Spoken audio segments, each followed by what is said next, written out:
So I've had a lot of people ask me what happened to Cameron, what did he have, what was wrong. And for a long time I debated on whether or not I would put our whole story out there. But a few weeks ago I came to the conclusion that I would, being that so many of you prayed for Cameron and myself and so many of you followed our journey. I was going to write about it, but I decided that I would do a video because not only will it be more informative, but I can use this video to spread more awareness on rare diseases and to also let people know that God is very real even in your toughest times. So for those of you who do not know, my name is Marquisha and I am 22 years old.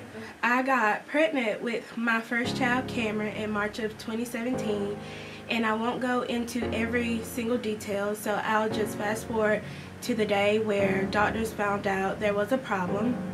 I was 4 months pregnant and I was in Greenwood at a normal doctor's appointment, getting a normal ultrasound done. When halfway through, I noticed a look of concern on the ultrasound tech's face, and me already being in mama mode, I began to freak out, and I just repeatedly asked her, what was wrong, what was the problem, what did she see, and she left the room. And when she returned, she had the doctor with her. So the doctor looked over my ultrasound, and then she looked at me and she told me that my baby had a cyst on his neck, and most of the time that's an early indication of Down syndrome or either trisomy. So she told me that I needed a quad screening. So I eventually got myself together. I got my quad screening done and the results came back a few days later. It was normal. And it was bittersweet because as a parent, it was very unsettling to know that something was, wrong with my child, but it was even more unsettling to know that at that point the doctors didn't know what it was. So the very next week I had to attend genetic counseling to see if what Cameron was dealing with was maybe from my side or maybe his dad's side. Fortunately, it was neither side, but a more in-depth ultrasound revealed that Cameron had a very rare mass on the back of his neck, and it was so big that it was beginning to come around and cover some of the right side of his face. At that point, the doctors knew that after delivery it would be very hard or even impossible for Cameron to breathe on his own. Doctors had said that they had seen a mass on a baby's neck or face, but never on both, and it made our case very difficult.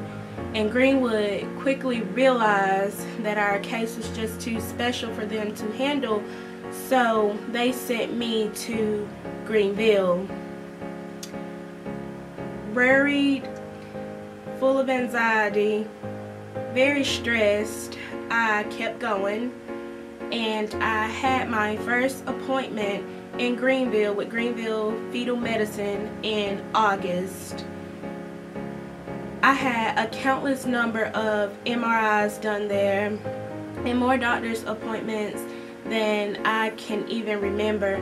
But what I do remember is that every appointment got harder and harder, and it was even recommended on more than one occasion that I not continue with my pregnancy, that I terminate. But me being the mother that I had become, I cried and I prayed, and I came to the conclusion that I was not going to terminate my pregnancy. I was going to give my child a chance at life because I felt that he deserved it. But in the midst of all this uncertainty, I had an MRI done there, and that MRI revealed that Cameron's brain, his heart, his lungs, and his kidneys were all perfect. They were all doing exactly what they were supposed to do at the stage we were in. And that was just the best news that we had gotten in so long. You know, I cried, my mom cried, even the doctor who gave us the news cried, because up until that point everything had been bad news. But Cameron's case was still very special. Greenville doctors teamed up with several doctors, and they had very regular meetings on how to treat our case. And it wasn't until late August that they realized that because of the mass on Cameron's face, I would need a special cesarean called the exit procedure.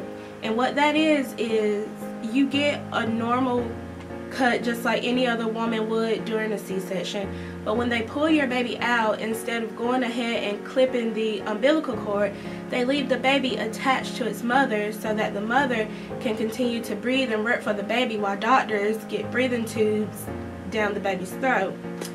And they didn't have anyone to do that in Greenville for me, so Greenville sent me to Charleston. I had my first appointment at the Medical University of South Carolina in September, and it was the most intimidating appointment ever. I was in this big room. It was 6 doctors, all 6 feet tall, very stern looks, no sugarcoating, no easing the facts on me gently, but at the same time they were very loving, very caring, and so compassionate to my family and I. And I had another MRI done there, and it revealed just another nightmare. The mass, it was growing, and they weren't sure, they couldn't figure out why at that moment, but they had done their job. They had figured out what Cameron had, and it was called congenital lymphatic malformation. And there's 2 types of lymphatic malformations, and Cameron had cystic hygroma. And cystic hygroma is a large mass or cyst filled with lymphatic fluid, and is a result of blocked lymphatic vessels. And most of the time it's either in a baby's neck or cheek, but Cameron had both, which is why, again, our case was very, very special. On November 13, 2017, I gave birth to a beautiful 9-pound, 8-ounce baby, and he was gorgeous. He was so light. He had a head full of straight, black, wet-looking hair, and he had the cutest lips that I had ever seen. And I don't think I have ever been more proud of anything in my life. Cameron did better than the doctors expected him to do after delivery. He did need his breathing tubes, but they didn't think that he would be taking breaths on his own, but he was. You know, other than the cystic hygroma, Cameron was very healthy, so because of this they went ahead and they planned his surgery for the following Friday. And his first surgery was just to basically get as much fluid out of the mass as possible so that they could take the breathing tubes out and get him a trach in so that breathing would become more comfortable for him. So Friday came and they took him back to surgery at 11.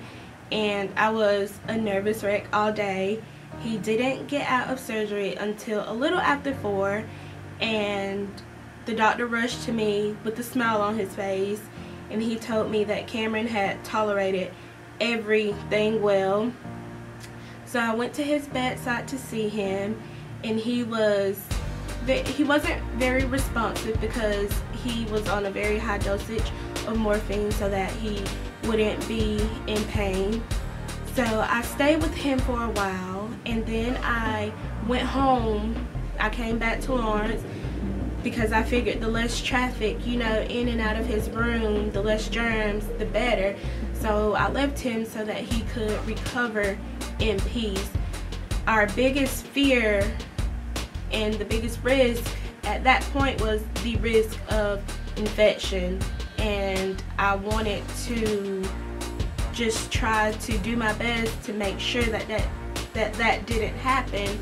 So I just thought it was best that, you know, we leave and not be in and out of his room spreading germs. So Cameron did good the rest of that evening, and he actually did really good majority of Saturday. Saturday night is when things took a turn for the worse. I was getting into bed and my phone rang, and it was his doctor, and what she had to say, it just broke my heart into a million pieces. Our biggest fear had become a reality. Cameron got an infection. It got into his bloodstream and it spread all over his little body, and he was too little and too weak to fight it away. And you can only imagine my emotions. I was home. I was 3 hours away from my baby. So my family and I, we left the very next morning, Sunday, and we drove down to Charleston. And we were about 30 minutes away when my phone rang again, and it was the doctor again telling us that Cameron had gotten worse. So I just pleaded with her to do what she could to keep him alive until I got there. And I just pleaded with God, you know, please don't take him. I don't want him, you know, by himself when he passes. I want to be there. And I just prayed that God spared us some time to get there. And by his grace and mercy, he did. We got there, and I immediately rushed to Cameron's bedside, and the infection had spread so fast, so quick, that my baby wasn't even the same color. He had gotten so pale and he looked so tired.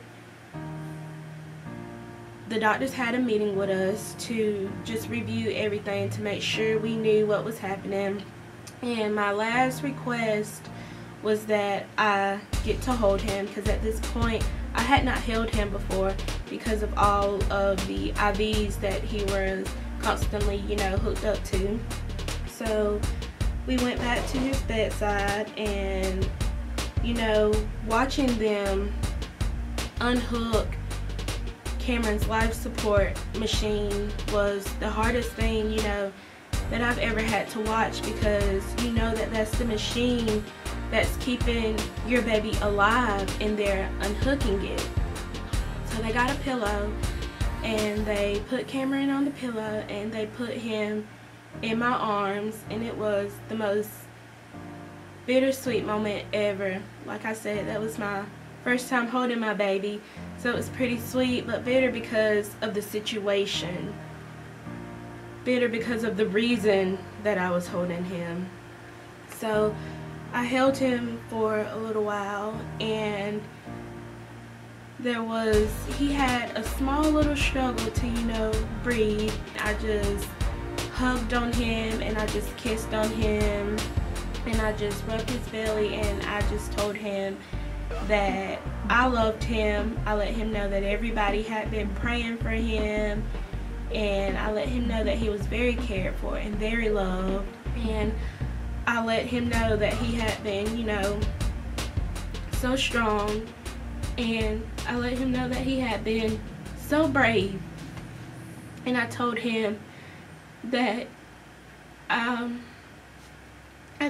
Mommy was so proud of him, and that if he wanted to let go and go home with the angels, that he could let go, and that everything would, you know, be okay.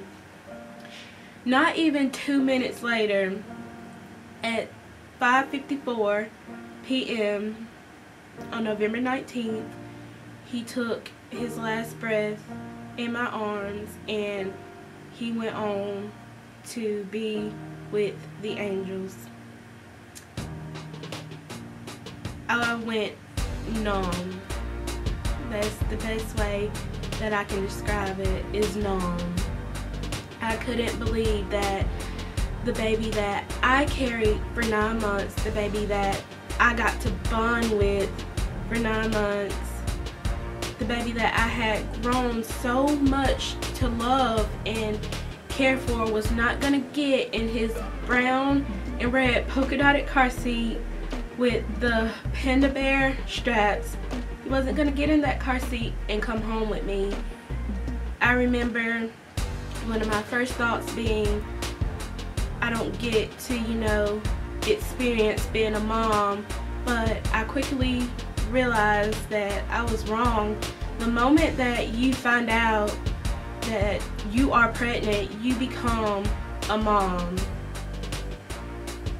I have a lot of people, tell me that they don't know if they would be able to, handle a situation like mine, and they ask me, how do I cope? And my answer to that is always that I have a great family and great friends and a great support system, but above all that, I have so much, faith and trust in God's plans for my life. Having God doesn't mean that tragic events won't take place in your life. It doesn't mean that you won't go through hard times, but if you know who God is, when those hard times come, they won't break you. They're only gonna make you better. My life has been very overwhelming for a while now, but I am grateful for the storms that I've been through, because they make me who I am.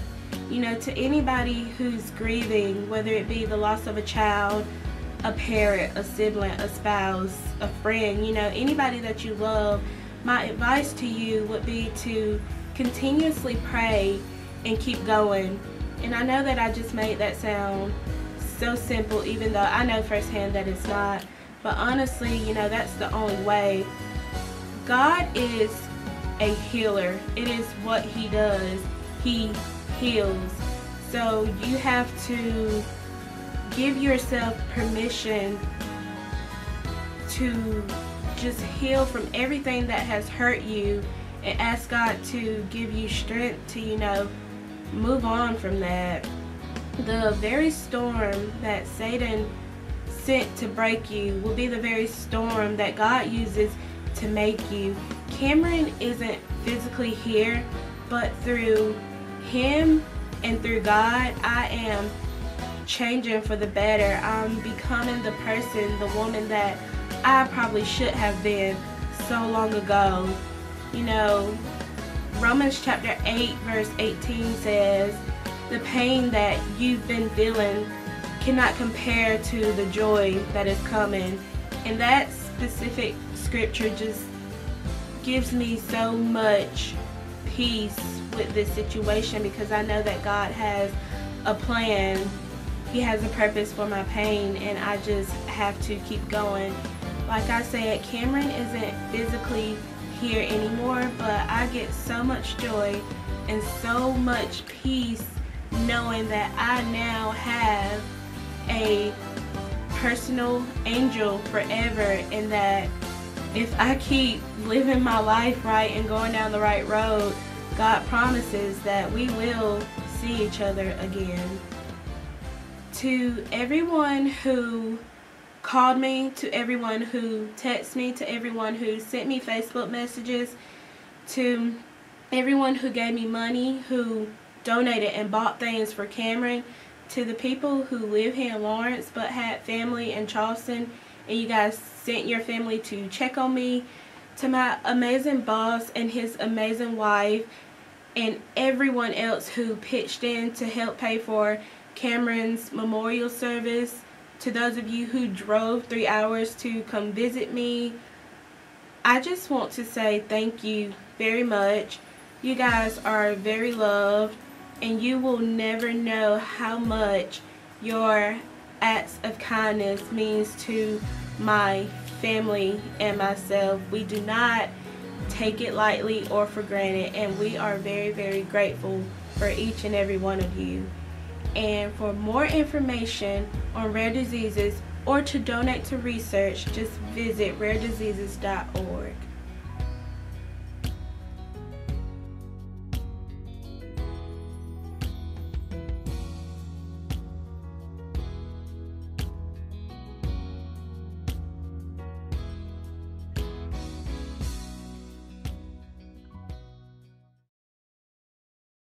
Tell me, what does it look like in heaven? Is it peaceful? Is it free like they say? Does the sun shine bright forever? Have your fears and your pain gone away? 'Cause here on earth it feels like everything good is missing since you left. And here on earth everything's different. There's an emptiness.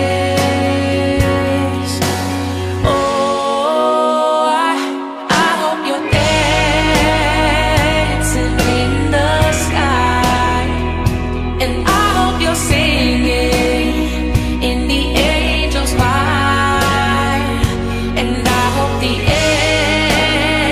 angels know what they have. I bet it's so nice up in heaven since you arrived. So tell me, what do you do up in heaven? Are your days filled with love and light? Is there music?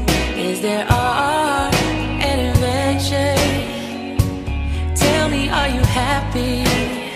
Are you more alive?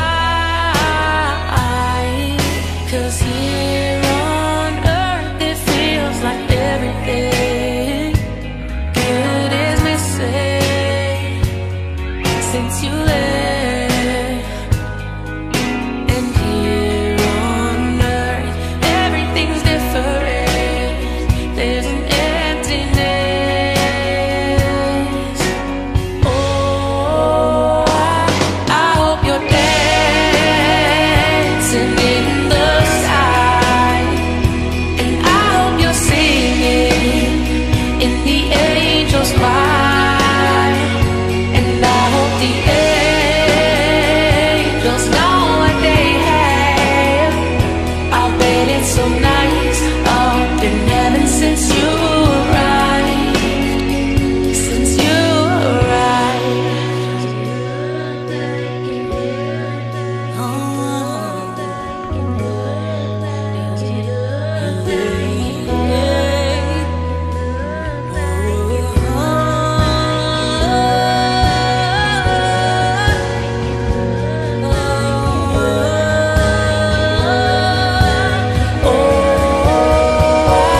I hope you're dancing in the sky, and I hope you're singing in the angels' choir, and I hope the angels know what they have. I bet it's so nice up in heaven since you arrived. Since you arrived. Does it look like in heaven? Is it peaceful? Is it free like they say? Tell me, what does it look like in heaven? Is it peaceful? Is it free like they say? Does the sun shine bright forever? Have your fears and your pain gone away? 'Cause here on earth it feels like everything good is missing since you left. And here on earth everything's different. There's an emptiness.